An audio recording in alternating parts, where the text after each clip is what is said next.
Hello, beautiful people. Welcome back, or welcome to another Bangs audio review. So, as promised, I did a Planar Wars. But before we get started, there are a couple of things that I need to say. Number one, Cornell won the ECAC championship. They're on to the NCAA tournament. Whoop, whoop. Sorry, had to. Number two, more sort of relevant, is that the Artti T10, you could see with a Tripowin Zonie cable on it, is officially being retired from competition because honestly, it's just not fair. It's just not fair. And to my friend who was asking me about a set for metal and your like first ever IAM, I didn't recommend these because I want you to have someplace to go. Like, that's why I was thinking more along like the F1 Pro here, or the Truth Air Nova, or the ZK LVX D41. Like, those sets do metal really well, just it leaves you a little bit of, you can go from one to the other and have some differences or whatever. I just didn't want you to start with the Artti because I didn't want to wreck it, to wreck it for you, because the way that it's kind of wrecked things for me in the best way possible.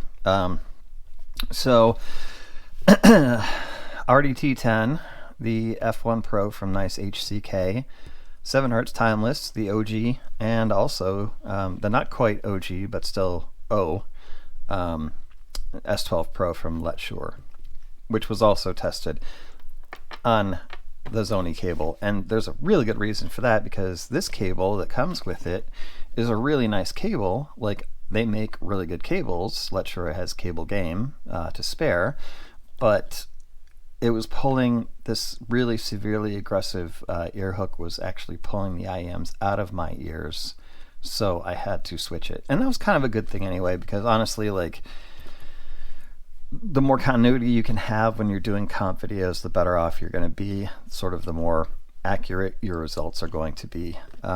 As accurate as they can be with a grand total of 4 seconds auditory memory that we all have.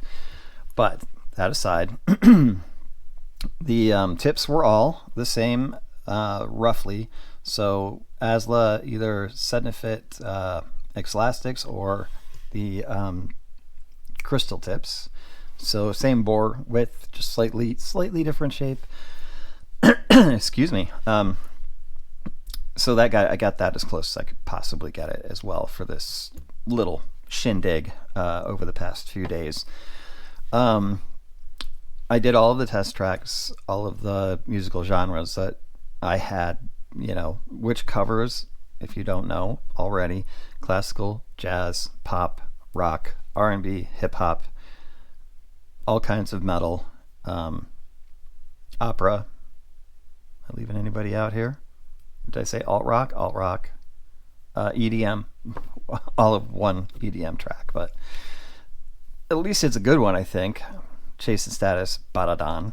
I think that's, well, it's probably kind of lame, actually. I should probably get some more EDM tracks going. The other thing I don't have any of on my test tracks is like K-pop. So if anybody has like a recommendation, I know I'm not going to like it, and that's fine, because I've heard smidges here and there. I know of the artist Cloud. I don't know if she qualifies as K-pop. She's okay. But if you have a suggestion for me to sort of like give me a couple of groups that are a good representative of K-pop, that way I can put it on the test track list and have a little bit rounder, more broad of a selection, which I think is already fairly broad. Can always get better, right? We can always improve. So, running through the test tracks, doing A to B to C to D to D to C to B to A to, just trying to flip them around, listen to, different tracks or the same track with different sets, and then different tracks of the same set, and the whole thing. I now know why reviewers don't like to do comp videos, because they are a pain in the ass. Let me tell you.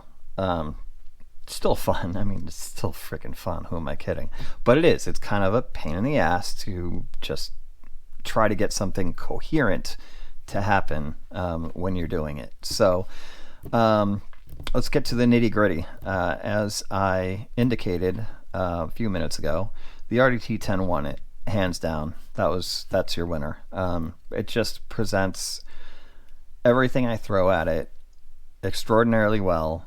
It has the most like balanced and insanely good frequency response, like from the lowest to the highest frequencies. I guess I better have some coffee here. Getting a little hoarse. That probably won't help, but it helped me. So yeah, it's a unicorn. It shouldn't exist. I'm not sure it really does exist, but it does. Those of you who have this set know, at least, especially if it's like hit for you the way it's hit for me, you know. Those of you who don't have the set don't want to believe that a $70 set that's typically on sale for $50 or less could possibly approach TOTL or endgame status. I don't blame you. I don't. But the only suggestion I have was to pick one up and see for yourself. And try to go in with an open mind. Because that's what I try to do with all of my reviews, and just trying to let things be what they are. The Artti is special. The Artti is retired with a perfect 45-0 record. Took down everything that I have. Everything. In one way or another. The other consistencies were the DAC amps that I used. So FiO K11, FiO Q3, I figured stay in brand. A couple of different price points. Portable desktop. Chipset similar.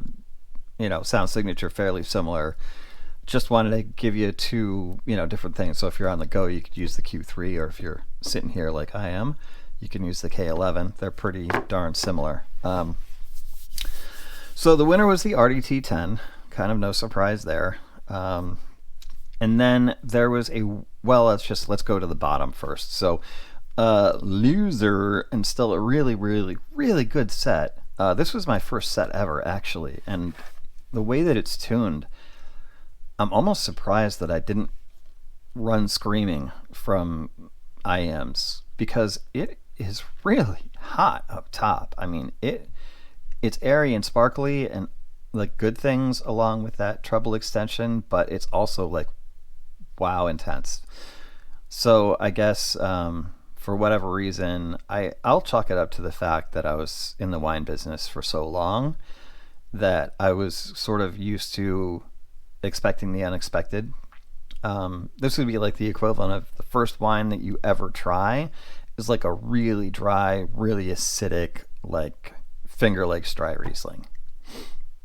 And most likely you're going to be like, what the fuck is that?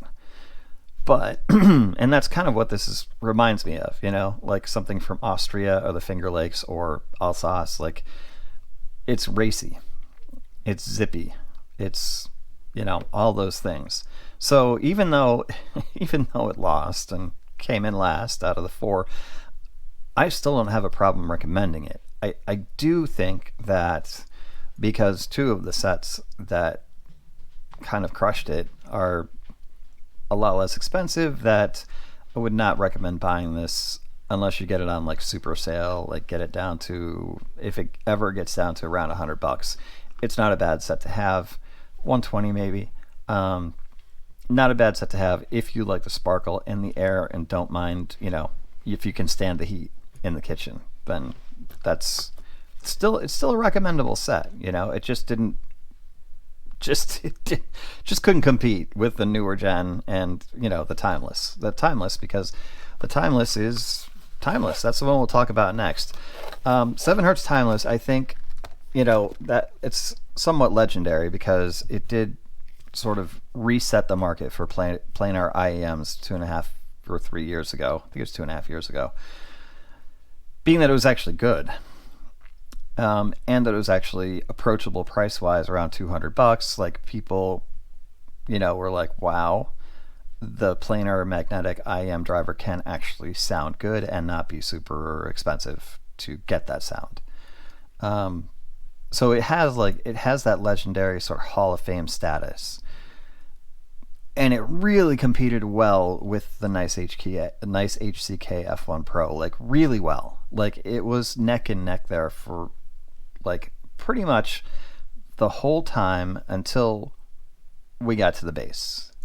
So both sets are extremely good in the treble and fairly smooth, not super spicy. Both sets have very clean, clear mids for vocals and like acoustic guitars, things like that. Both sets have excellent, like, going back up, upper mids, lower mids. Like through that range, they were kind of just neck and neck. But when it came to the bass, the F1 Pro just left it behind, just left the Timeless in the dust. And it's probably a function of, well, that's the tuning that we like. We like our pizza and our Coca-Cola and, things that are kind of very meaty, like, sorry if you're a vegetarian, very just full and satisfying.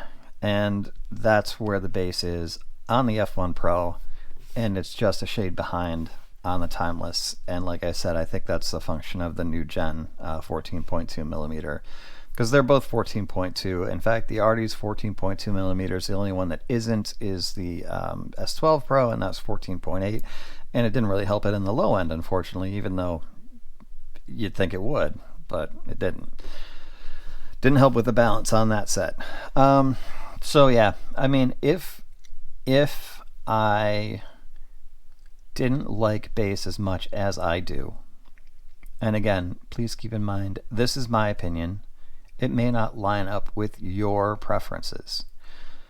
If you like a little less bass and a little bit, well, I'm not even going to say more, because they're about equal in the treble and in the mid-range.